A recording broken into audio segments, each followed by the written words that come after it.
There are a lot of questions there, so let me try to break them down a little bit. First of all, we know a great deal about counterterrorism, and we're learning more every day. The areas of counterterrorism application depend very much on the region and the group. It's very different for example, the far right in Europe and America than it is for Islamist groups and radical and religious organizations in the Middle East or Africa. So each has its own set of lessons.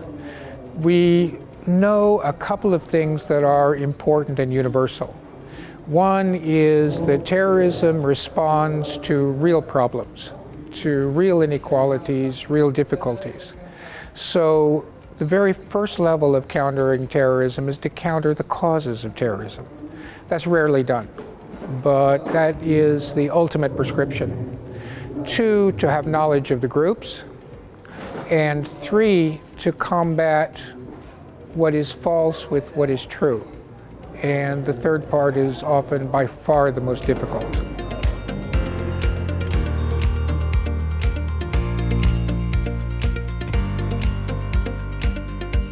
All right, the recruitment process is something that we can trace back all the way to the 1st century because it's really changed very little.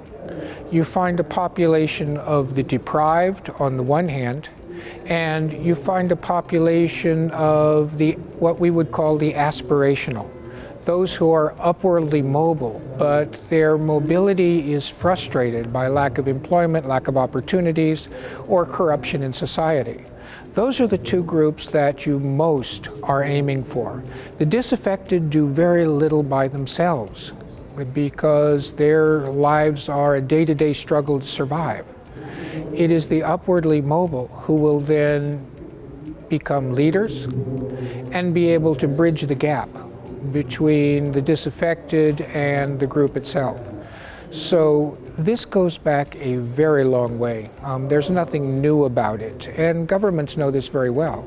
But once again, the problem is the disaffected are disaffected for a reason. Poverty, inequality.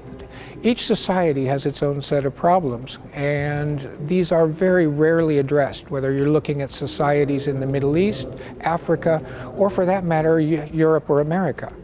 So that's a big part of the problem.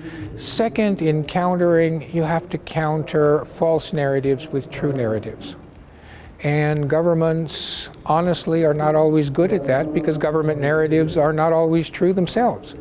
So you need to have independent sources of information, people who are trusted by both sides, and where they can counter dissimulation, falsehoods with truth, and truth that will be accepted not only by the groups that you're aiming for, those who are potential terrorists or terrorist groups themselves, but also by governments, by NGOs. There has to be a third way. And some groups are going towards that, and this conference has had a number of examples of organizations and individuals who are doing just that.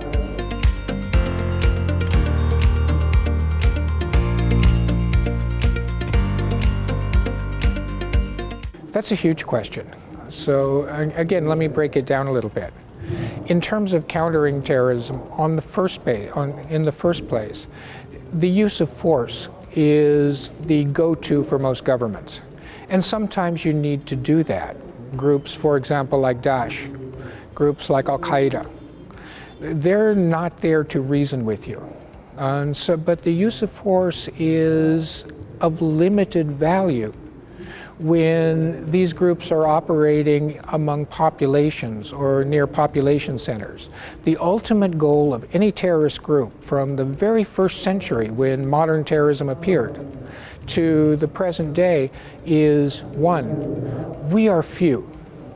2, we are weak compared to the powers around us. And 3, the only hope we have of victory is to get the people to side with us. And most people will not. They'll stay on the sidelines. And even if they are sympathetic to the goals of the group, they don't want to disturb their lives or take the chances that would endanger them or their family. but by getting the government to overreact, getting government violence to do the terrorist job for them, then you force people to make a choice. And when that happens, you climb from the level of terrorism to the level of insurgency and revolution. And we saw that in Iran. We saw that in many places. So that's the first.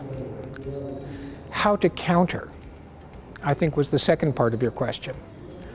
Once again, when provoked, react, do not overreact. Do not get into a situation where innocent civilians are paying the price for what a group of terrorists, who are a handful, have done. So counterstrikes have to be carefully coordinated. They have to be carefully targeted. And these can go from arrests to assassinations. The Israelis were very good at that for quite a while, and they've abandoned it apparently. But it is something that has to be very, very carefully coordinated and targeted.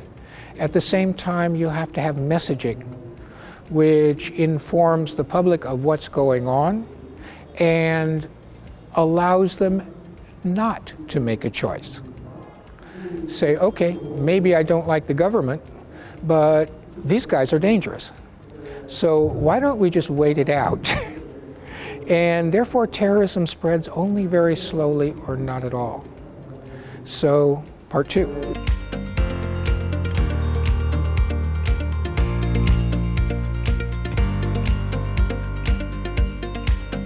This has been a very difficult question for a long time. The law enforcement agencies, the FBI in the US, for example, and others, have come up with a system that is only in its infancy, but it starts at a number of levels, and the very first one is the home. It tries to encourage parents who see this tendency in their children to an increasing radicalization, a breaking away from family, a breaking away from tradition, into religious extremism, or in the West, political extremism. And it gives parents a number of steps, such as private treatment, going to different support groups, all the way to calling the authorities, who then promise not to hurt the child, not to punish, but to try to rehabilitate. That's in its infancy, and that has the most promise. Beyond that, you have to be able to, again, combat narratives. Who are these radicals? Who is this group that is radicalizing? They're usually people who have become alienated, whether it's from the society, from the family. They've become frustrated with many things. They are idealists who look for a world that is not improved but perfected.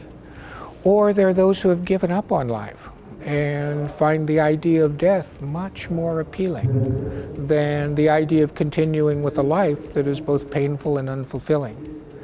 That's very hard to deal with at that point. But the experience that we're getting, both in this conference and from our own research, is that there is real hope here, that there are a number of ways to be able to approach these people. The idea is finding them. The parents are the first. The family is the first level. Beyond that is the society itself. And again, this has to be trust. A policeman breaking into your house is not going to get trust from either the family or the person. It has to be contact. It has to be done in a respectful and polite way, and to convince family and the person himself or herself that what these people are after, whether it's the local policeman, a social worker, a government official, is to help and not to hurt, to guide and not to punish.